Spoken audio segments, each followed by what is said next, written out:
ini kita berhadapan dengan kenyataan bahwa investor asing itu paham kondisi kita. Jadi kita nggak bisa bohong soal ini. Apa sih? Misalnya inkonsistensi kebijakan, birokrasi yang jelimet.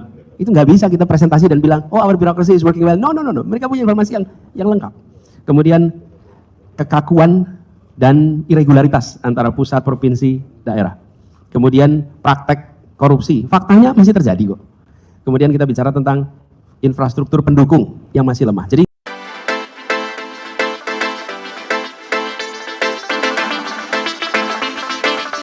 Assalamualaikum warahmatullahi wabarakatuh. Pemerintah itu punya peran penting untuk membesarkan rakyat yang kecil, tapi bukan mengecilkan yang besar. Nah, itulah pandangan Anies Baswedan di depan para pengusaha bahwa pemerintah di sini akan berupaya dan memang begitu semestinya. Jadi para pengusaha-pengusaha ini tidak perlu khawatir jika pemerintah itu membuat gebrakan untuk mensejahterakan rakyat kecil, karena itu tidak akan mengganggu para pengusaha-pengusaha besar. Kita langsung dengarkan. Saya mau ngupas sedikit aja. Mungkin bisa diberikan gambaran ke para pengusaha yang ada di forum ini. Gambaran mengenai rejim pajak ke depan di kepresidenan Anies Baswedan itu kayak gimana. Mengingat bahwasanya negara-negara seperti Singapura dan teritori seperti Hong Kong, itu tax rate regime-nya sangat kompetitif. Di Singapura itu kurang lebih 17%, kita marginal tax rate-nya masih jauh di atas itu. Apakah ke depan itu ada prospek atau harapan untuk para pengusaha itu bisa lebih diberikan insentif untuk berusaha? Dan tentunya perlu pemikiran apakah pajak itu perlu dikenakan lebih ke hal-hal yang sifatnya konsumtif dan berkurang untuk hal-hal yang sifatnya produktif. Mungkin bisa diberikan gambaran. ya, saya tadi katakan ketika mengambil keputusan itu fairness, Pak, nomor satu. Fairness. Termasuk ketika sampai urusan pajak.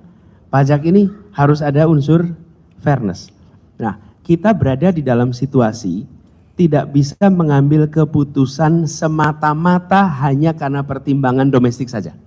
Karena kita berhadapan dengan dunia global, di mana keputusan pajak kita di sini itu berdampak kepada lokasi investasi, pada relokasi industri, dan faktor-faktor itu tidak bisa dihilangkan. Dan itu dinamis. Ketika di region kita terjadi perubahan struktur pajak, tidak bisa Indonesia itu diam saja. Kita harus merespon itu. Tapi prinsip yang kami pegang adalah, ini yang beberapa kali kami sampaikan, kami berharap pajak itu menjadi mekanisme untuk membesarkan yang kecil tanpa mengecilkan yang besar.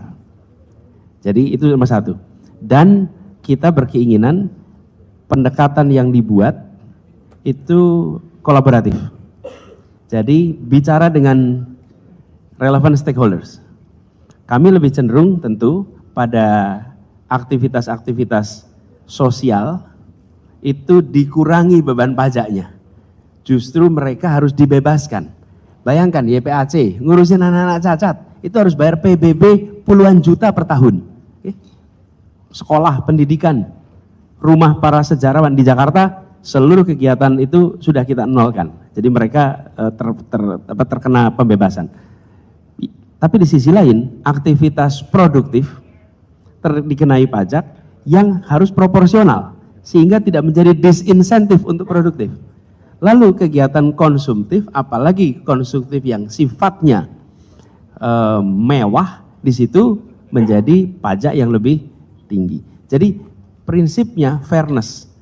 Jadi bukan hanya pajak itu untuk meningkatkan pendapatan, tapi pajak itu untuk memberikan insentif, disinsentif bagi orang rasional dalam bertindak. Ini kalau dalam ilmunya disebut neo-institutionalism. Artinya perilaku itu dibentuk oleh insentif dan disinsentif. Ketika disiapkan sebuah struktur perpajakan, dia akan membentuk perilaku. Nah, perilaku yang kita inginkan adalah perilaku yang meningkatkan produktivitas. Jadi pajak pun disusun dengan prinsip seperti itu. Begitu, Pak. Baik, terima kasih Pak Anies. Ini yang kedua, ini terkait dengan teman-teman pengusaha juga yang kaya dengan ide. Bagaimana kita bisa meningkatkan FDI atau penanaman modal asing ke angka yang semestinya itu jauh lebih besar daripada yang sekarang. per tahunnya ini kurang lebih 28 sampai 30 miliar, itu kurang lebih $100 per orang per tahun. Saya melihat Indonesia ini kalau mau menempatkan diri sebagai ekonomi terbesar nomor 4 di dunia, dan sangat bisa memenuhi apapun yang tadi sudah diaspirasikan oleh Apindo terkait dengan beberapa hal, termasuk level playing field, keberlanjutan, ESG, dan lain-lain. Ini ujung-ujungnya kita perlu modal.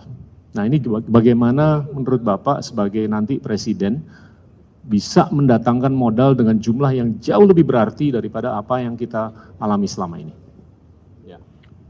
Ya, kita membutuhkan investasi, baik itu foreign direct investment maupun surat utang, saham, obligasi, dan lain-lain. Jadi dua ini kita harus dorong kalau kita mau mengejar pertumbuhan ekonomi di atas 5,5 sampai 6,5%, kira-kira arah ke sana.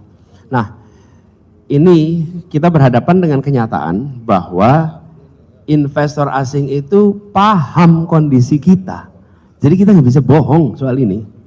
Apa sih? Misalnya inkonsistensi kebijakan, birokrasi yang jelimet. Itu nggak bisa kita presentasi dan bilang, oh our bureaucracy is working well. No. Mereka punya informasi yang lengkap. Kemudian kekakuan dan irregularitas antara pusat, provinsi, daerah. Kemudian praktek korupsi, faktanya masih terjadi kok. Kemudian kita bicara tentang infrastruktur pendukung yang masih lemah. Jadi saya rasa kita harus mulai dengan mengakui kita punya masalah. Lalu kita akan melakukan koreksinya. Jangan ditutup-tutupi. Karena yang mau kita bangun dengan investor itu bukan peningkatan investasinya. Yang mau kita bangun tuh trust level. Let's remember, trust level. Indonesia harus mengembalikan trust level pada dunia. Bukan semata-mata investasi. Nah, ini artinya apa? Kami melihat ada beberapa strategi yang kita ingin lakukan, Pak Gita. Ya, pertama, benchmarking. Kita tidak beroperasi sendirian. Kita harus benchmarking. Kemana? Bisa di dalam region kita, bisa yang setara di region lain. Apakah itu Amerika Latin, apakah itu Eropa Timur, tapi kita bisa lakukan benchmarking tentang itu. Yang kedua, ini tidak bisa tidak menciptakan iklim kepastian hukum. Ini sudah tidak ada. Unconditional. Karena ini soal trust. Bahkan saya sempat bicara dengan beberapa orang, selama perjanjian investasi itu tidak mau ditandatangani di Indonesia, tapi ditandatanganinya di Singapura atau di tempat lain, artinya mereka nggak percaya dengan sistem hukum kita. You're private equity investor, tahu persis apa yang terjadi di situ. Kemudian konsistensi regulasi yang dibutuhkan, dan keseriusan di dalam memberantas korupsi. Bagaimana kita berharap investor masuk kalau indeks persepsi korupsi kita itu menurun? Dunia membutuhkan indeks persepsi korupsi yang meningkat dan keseriusan di dalam membereskan soal korupsi. Yang lain-lain itu teknokratik, apakah itu logistik dan lain-lain. Nah, manusia berkualitas will take time untuk melakukannya. Jadi saya melihat reform di bidang hukum, birokrasi ini mendasar. Apa bekal yang mau dikerjakan? Pertama, soal konsistensi kebijakan. Bapak Ibu sekalian, saya bersyukur sekali mendapatkan kesempatan bertugas di kabinet. Lalu sesudah itu saya kesempatan bertugas sebagai kepala daerah di provinsi. Yang provinsinya sekaligus juga kabupaten kota, Pak. Di situ saya merasakan benar bahwa kita ini tidak memiliki national guideline almost on every issue, Pak Gita. Almost on every issue. Kita bicara perizinan. Bagaimana provinsi itu bergerak sendirian. Kalau Bapak Ibu menemukan provinsi melakukan reformasi perizinan menjadi cepat dan lain, itu bukan karena national direction, tapi karena gubernurnya mau melakukan reformasi.